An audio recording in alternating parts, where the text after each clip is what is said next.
grizzly once ruled alone. Unmatched in size and strength, no creature could challenge the mighty bear. Then came the return of a formidable rival. Tall, rangy wolves from the north now stake their claim to Yellowstone. And somewhere in the backcountry, an epic battle unfolds. It's a clash of wills and opposing skills that echoes all through Yellowstone.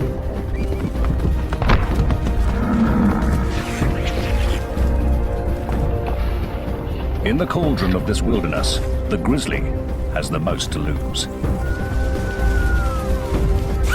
Will wolves be the new masters of Yellowstone? Or can the grizzly keep its kingdom and emerge the victor?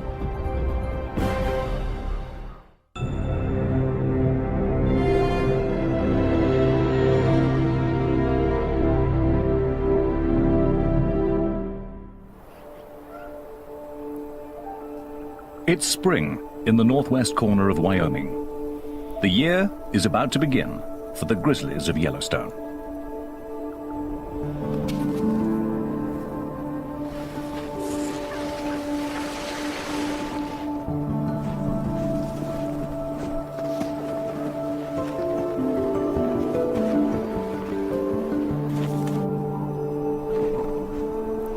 By early March, bears begin to emerge from their long winter's nap.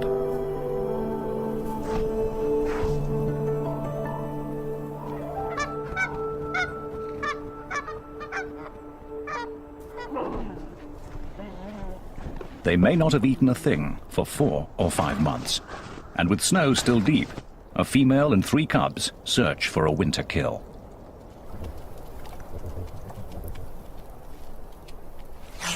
Otters have been out all winter, slipping and sliding between streams, looking for patches of open water.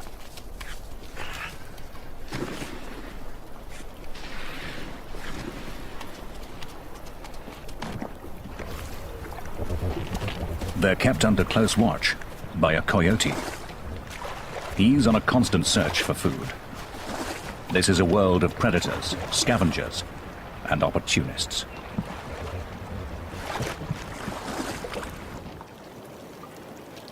In the thawing surface layer of ice, the grizzlies find a strange windfall. Entombed in the ice all winter, frozen fish are the first banquet of the year for the bears.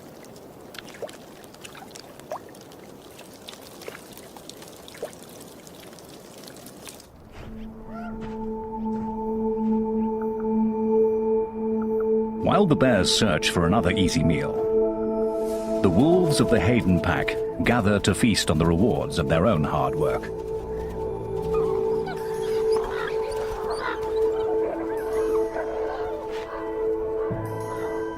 But a bold young bear has found their carcass, and a grizzly is accustomed to taking what he wants.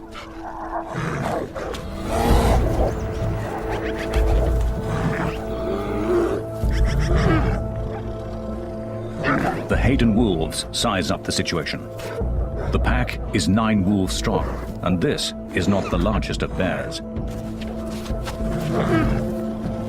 He's tried to bury the carcass and defends it from the center of his earthworks.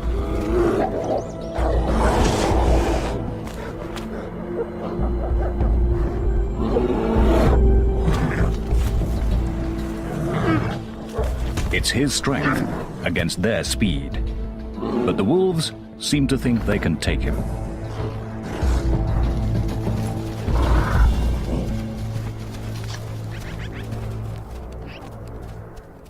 The Haydens prove to be more than the young bear can handle.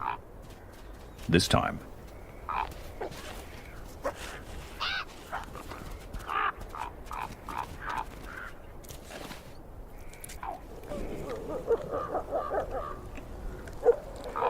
Bears or wolves, it makes no difference to the ravens. They always make their point, but manage to stay above the competition.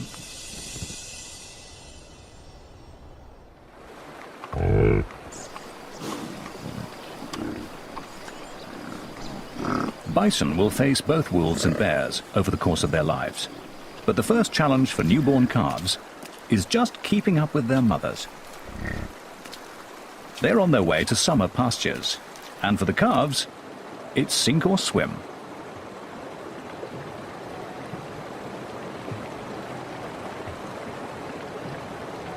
Instinctively, the calves seek shelter next to their mothers.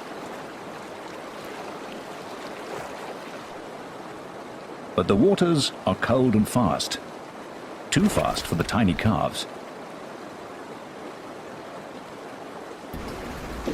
One has been swept into a logjam and is in real trouble.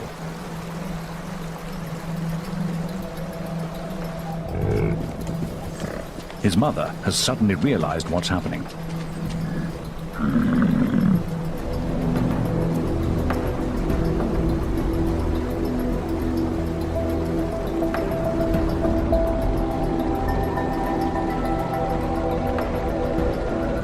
The calf breaks free, but is not out of danger.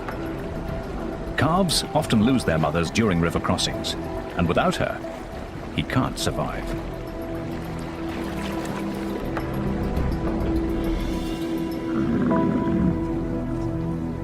This calf is a lucky one. He's safe, though utterly exhausted.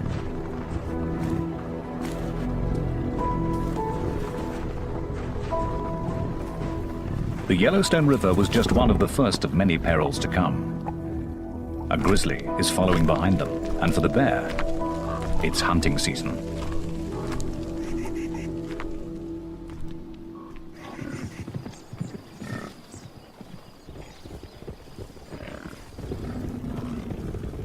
Yellowstone's 3,500 bison are the largest free-ranging bison herd in the world.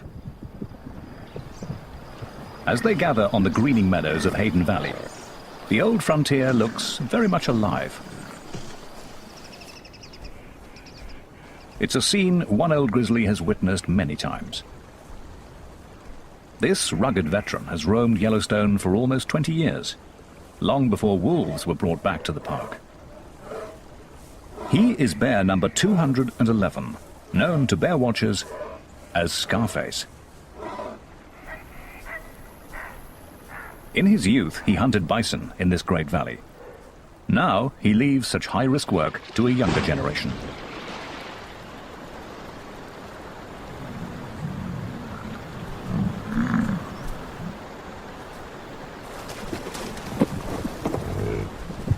The bear has no advantage of surprise, yet he suddenly swings into action.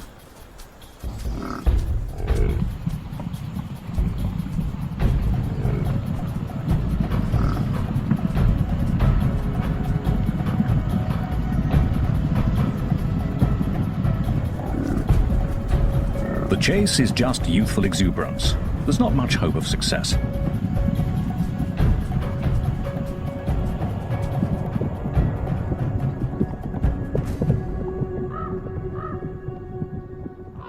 The bear will need a better strategy. But a truly devious plan is a coyote's speciality. He's so small, no one takes him seriously. He tests a calf. This one's big and strong.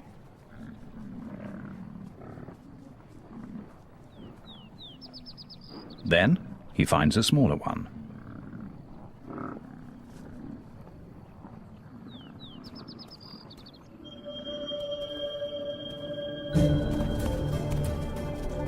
He pretends to play, but this is no game. If the coyote can coax the calf off by itself, he has every intention of killing it. Just one bite could cripple the calf.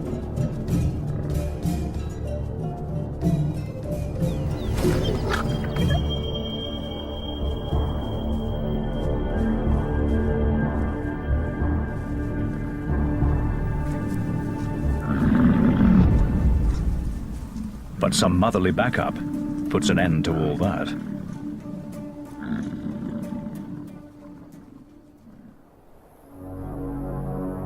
Another grizzly is on the calving grounds. and this one has perfected his craft.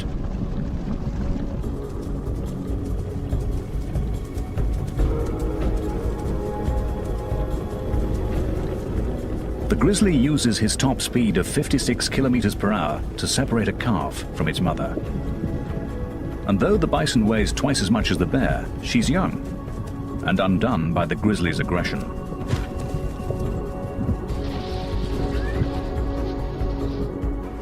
She hesitates, and her calf is lost.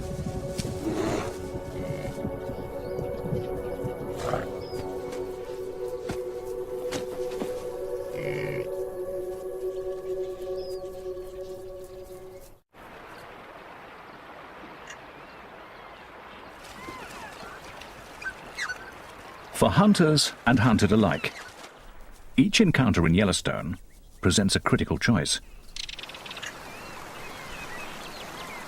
What is brave one moment is foolish the next. To fight or to flee, all of life hangs on the decision.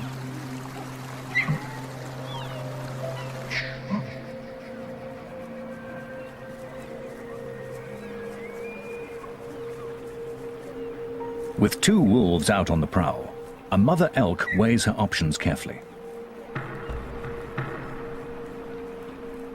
The wolves have seen her, but not her calf. It's too young to outrun the wolves. Its only defense is to hide and keep completely still.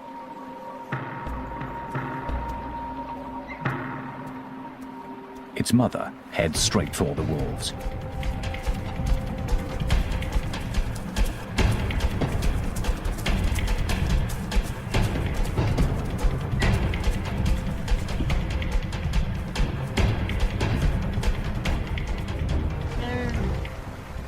Her purpose is to distract them, to keep their attention entirely on her.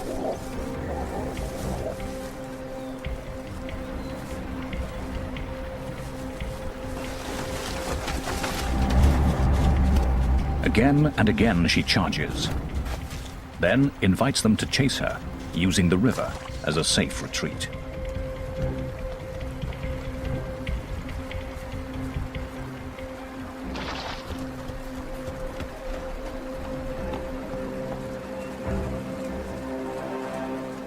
She can play this game against two wolves, but she would never attempt this with an entire wolf pack.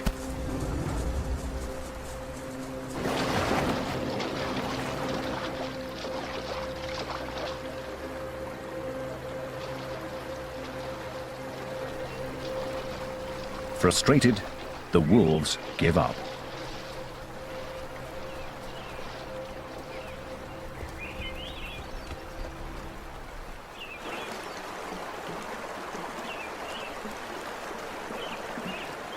The calf owes its life to the tactics and the courage of its mother.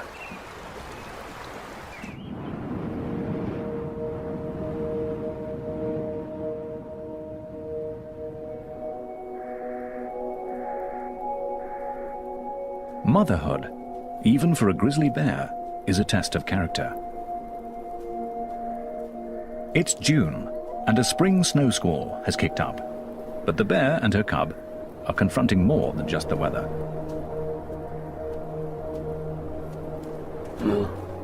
Wolves from the Druid pack have caught them out in the open. In the tug-of-war between grizzlies and wolves, the wolves attack where they can. They are after the cub. If they can kill it, they will eliminate a future rival.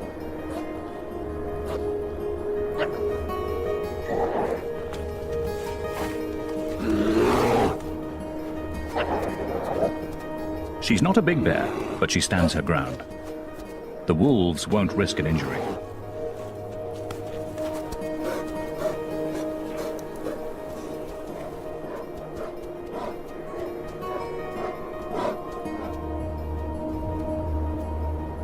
Suddenly, it's over. The wolves make a decision, and the bears are free to go.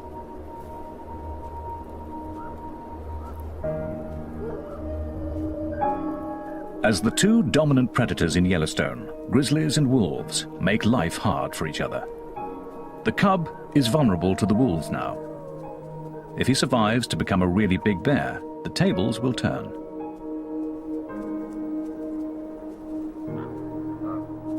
But he'll be a cub for a long time yet, and growing up is a full-time job.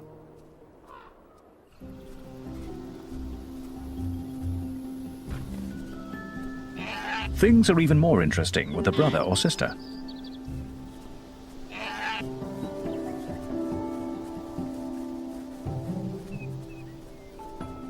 Cubs can turn anything into a toy.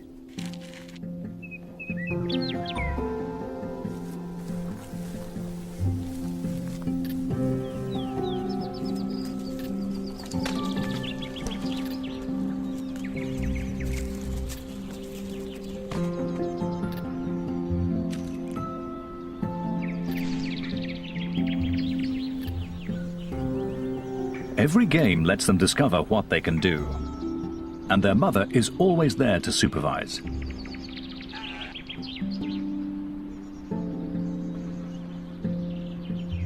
For grizzlies, these are the days of family life. They'll spend 2.5 years under the constant care of their mother. Then the cubs will be big enough to go their separate ways and travel through Yellowstone alone. Until then, she is everything they need.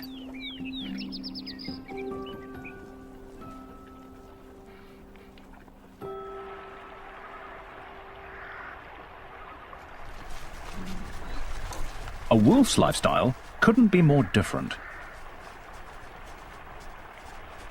Wolf pups are used to large families. There are 5 pups in the average litter. At 1 month old, they begin to venture away from the den.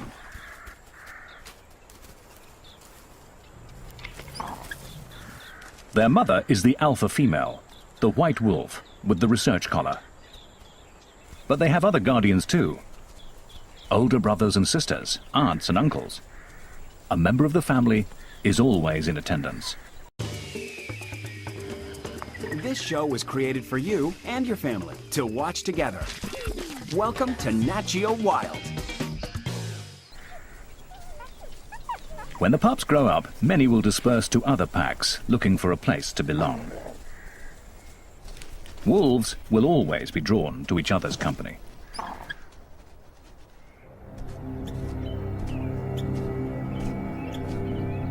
A grizzly ambles along a trail on his solitary way above the den. It's old Scarface. He probably means the pups no harm, but he's come far too close for the wolf's comfort. The adults treat him as a serious threat.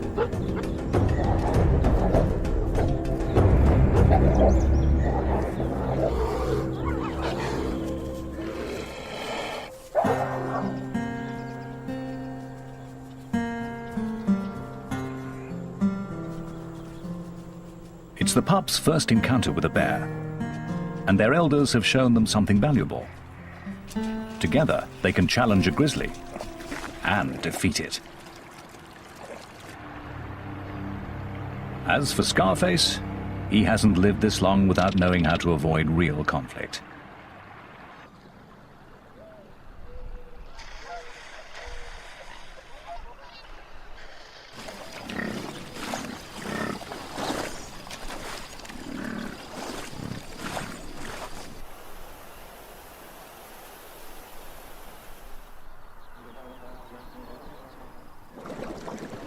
By the end of June, the high country is bright with color.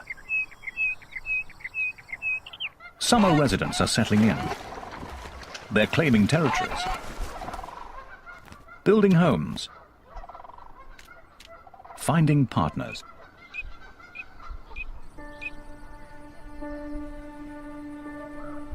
Even grizzlies get caught up in the social scene. It's the mating season. A courting couple could be mistaken for youngsters playing. But for grizzlies, this is romance.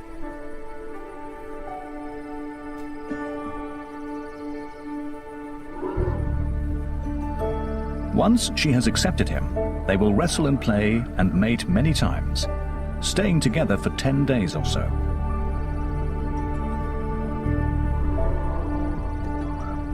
But their devotion will be fleeting. Enduring bonds are not in their nature. Yet, while it lasts, they share a moment of tenderness grizzlies seldom display.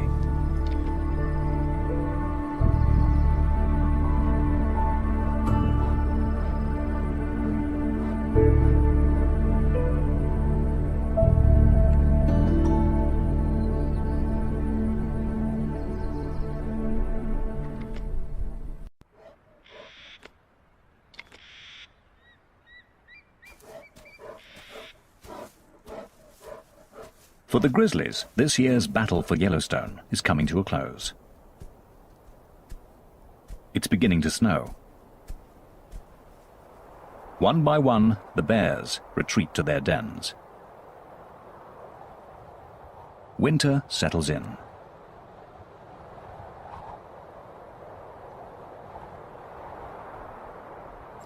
The snow brings elk down from the high country to wintering grounds in the valleys.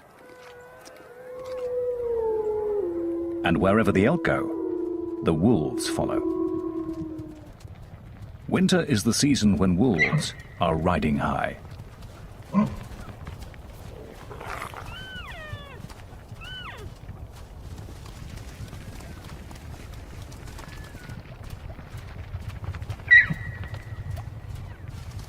Severe conditions always work in their favor, wearing down their prey. The deeper the snow, the better the hunting.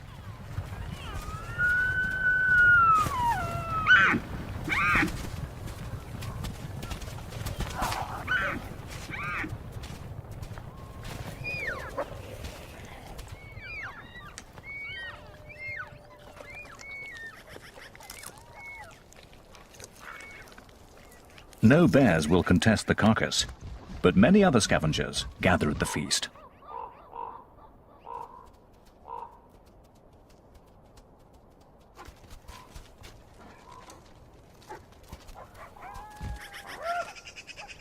Eagles, ravens, magpies and coyotes are uninvited guests at every kill. Though wolves have the undisputed upper hand, they make the long winter easier for all these other carnivores. As long as there are elk, the wolves will provide. But all these hungry scavengers steal so much meat that they may be one reason why the wolves form packs, to protect their own share of the kill.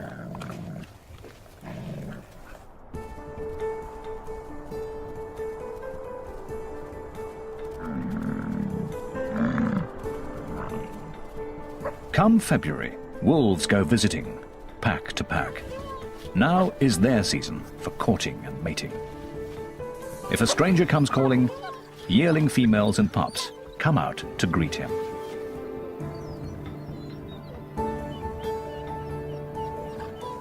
He'll please them all if he can, but what he's really after is a willing partner and a private rendezvous.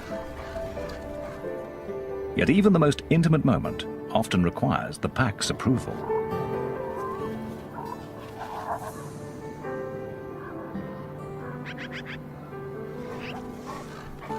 The alpha pair that leads the pack may share a bond that lasts for life. But all this togetherness comes down to just one thing.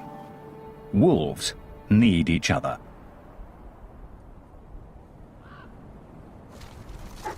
Wolves are accustomed to working year-round and feeding many mouths. But come the end of winter, it can take the abilities of a bear to get the job done.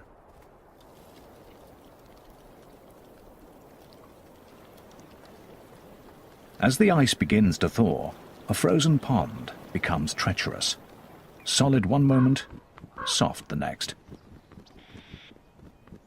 A wolf has discovered its most recent victim. The wolves weigh about 45 kilos and cannot trust the ice to hold them. They can see the carcass and would take the hand out, but it just isn't worth the risk. As the pond continues to freeze and thaw, coyotes venture onto the ice. At 14 kilos, they are light enough to cross it, but not strong enough to move the carcass.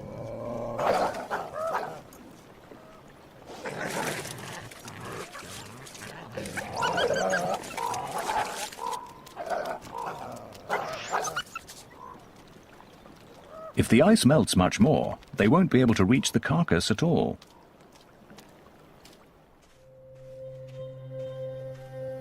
For once, a grizzly, fresh from his den, arrives as something of a hero.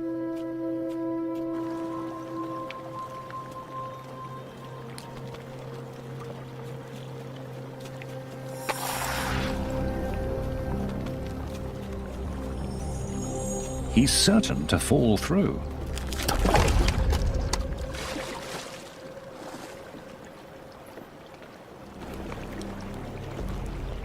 But his massive strength will come to the rescue.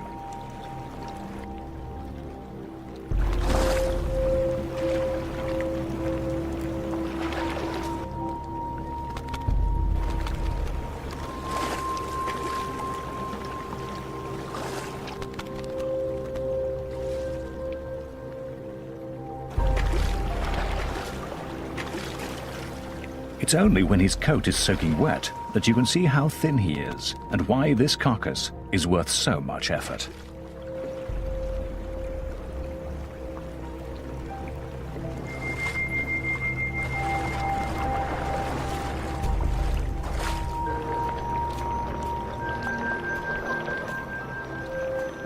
As the bear reaches shore with the prize, even the ravens can appreciate his labors. And there'll be bones for the coyotes, after all.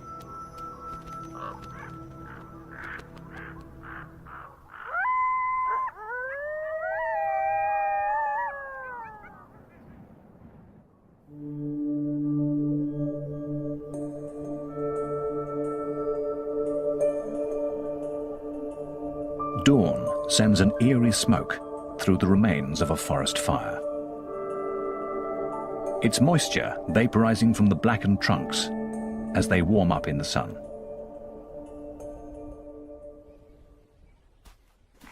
Though the fire killed the trees, a wild garden springs up at their charred feet, rich with minerals from the ash. Grizzlies seek out this fresh, nutritious salad.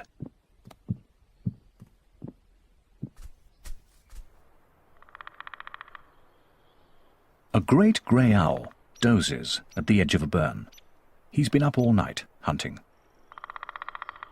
But a robin has a nest nearby. In Yellowstone, conflicts can flare up in any corner. Until the owl leaves, there'll be no rest for either of them.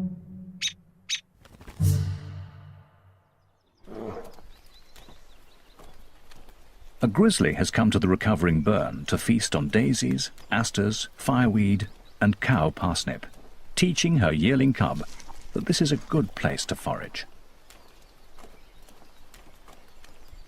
A cub has to learn a great variety of plants and where to find them at what time of year. And while one cub studies this lesson, another follows its mother onto the calving grounds of the elk.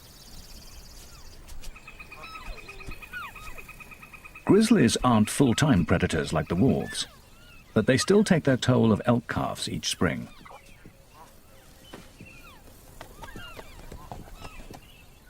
The bear moves through the grass with a purpose.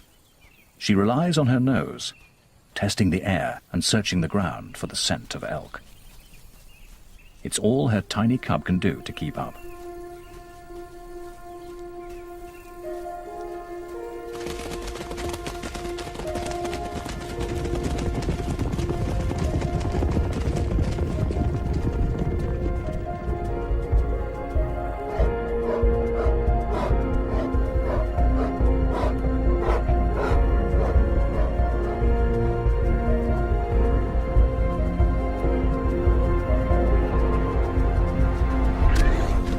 For the calf, the brief dance between birth and death will be over in a moment. For the cub, It's a first step in honing a skill that will help him succeed in Yellowstone.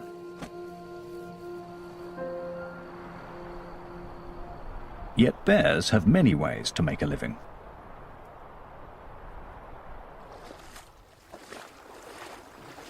Wolves must hunt to survive. But a grizzly's life is full of choice. Old Scarface may no longer be able to chase down elk, but he's managed to catch a fish.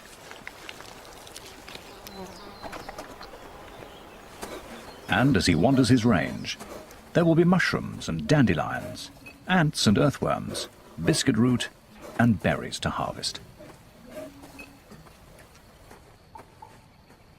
The grizzly needs a kingdom vast and varied and complex. He needs all of Yellowstone.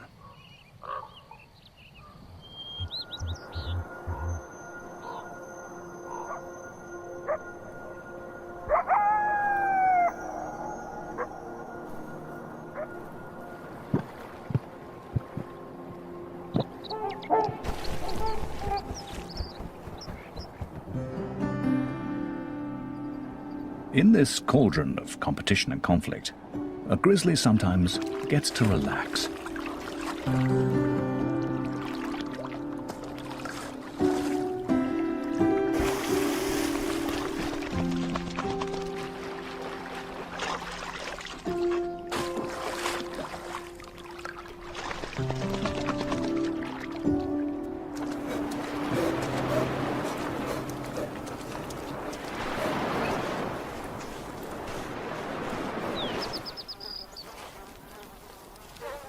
He retrieves a mule deer he has stashed in the grass by the lake, and for once he has a whole carcass to himself. Well, almost.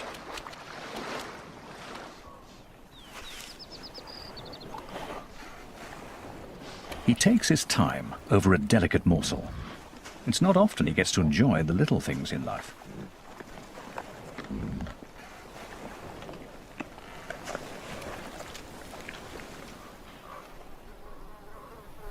Then, after lunch, a nap.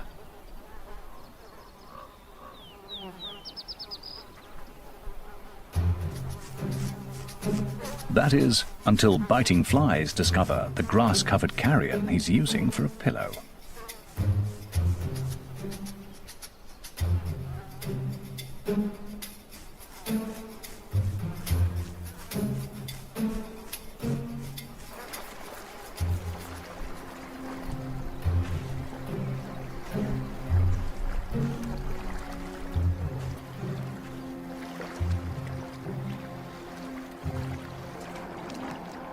He retreats to the cool waters for some sweet relief.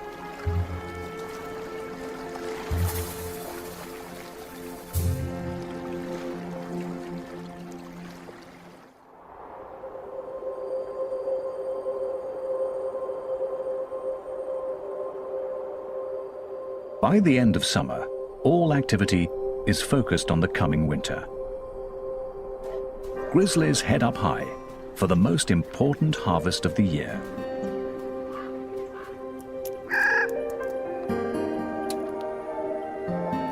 The Clark's nutcracker is up there already, collecting the seeds of the whitebark pine. Squirrels are also gathering their winter seed store. The birds will disperse the seeds, but the squirrels will cache them, and that's what the grizzly is looking for. The bear digs up their work. The seeds are rich in fats, and the bear takes in as many calories as she can.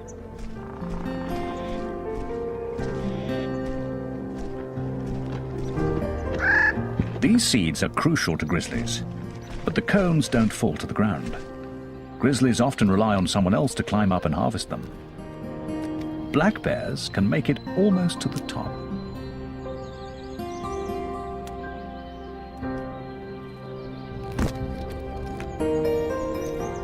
They'll bring the branches and cones to the ground, and in reach of the grizzly.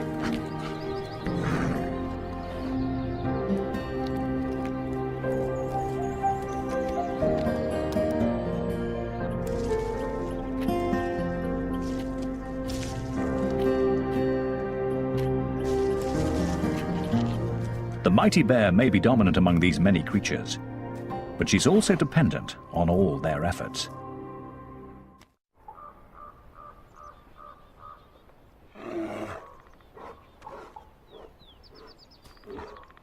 In this tale of two predators, each succeeds according to its nature. This enormous male is waiting on the wolves. He's staked out in the territory of the Molly's pack. And here they come, right on schedule.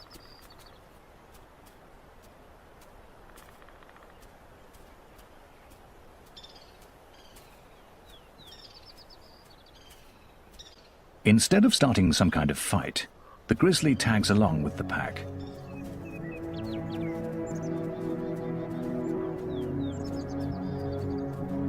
The bear is huge. He looks to be almost 300 kilos, and the wolves seem resigned to his presence.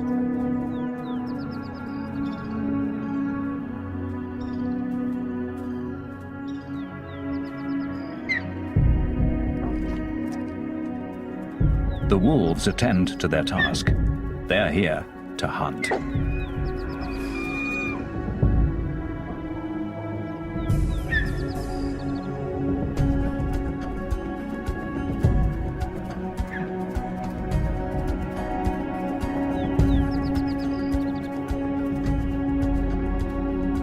The bear lets them go. He's in no hurry.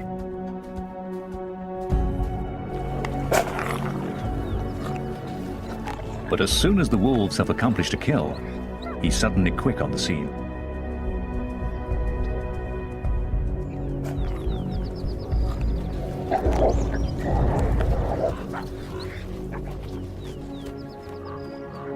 This is the way of things in Yellowstone. A wolf pack working together is the greatest predator there is. But even the Mollies, 14 wolves strong, know how to step aside for one large bear. A grizzly in his prime is the master here. He makes the most of the skills of others and takes from them all in turn. The wolves must simply bide their time and wait for him to leave.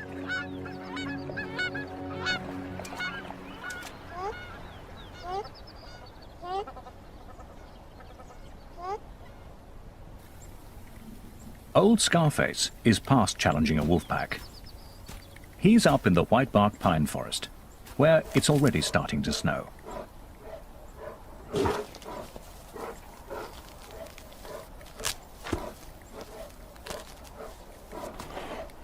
Winter is closing in. The pine seeds are all but gone.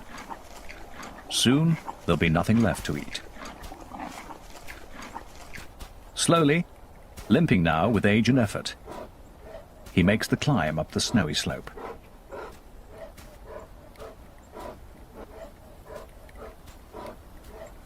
His den and a long winter's rest are waiting.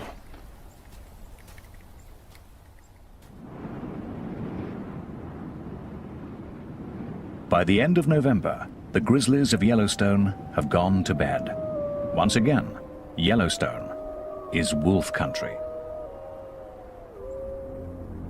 At least, that's how the story is supposed to end. But here, on Christmas Day, 4 weeks late for hibernation, a grizzly sits on a wolf kill.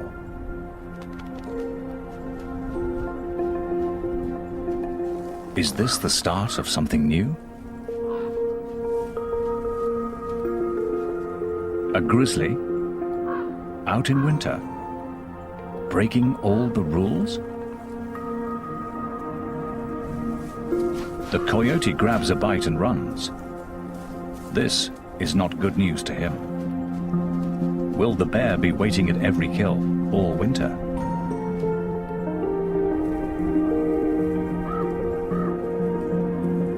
The bear is wide awake and appears to enjoy being out past his bedtime.